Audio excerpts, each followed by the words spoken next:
मोमिनो, जब तुम नमाज पढ़ने का कस्द किया करो तो अपने मुंह और कोहनियों तक हाथ धो लिया करो और सर का मसाह कर लिया करो और टखनों तक पांव धो लिया करो।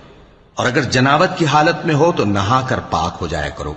और अगर बीमार हो या सफर में हो या कोई तुम में से बैतुल खला से होकर आया हो या तुमने औरतों से मुकारबत की हो, फिर तुम्हें पानी न मिल सके तो पाक मिट्टी लो और उससे मुंह और हाथों का मसा यानी तयम्मुम कर लो। अल्लाह तुम पर किसी तरह की तंगी नहीं करना चाहता, बल्कि यह चाहता है कि तुम्हें पाक करे और अपनी नेमतें तुम पर पूरी करे ताकि तुम शुक्र करो।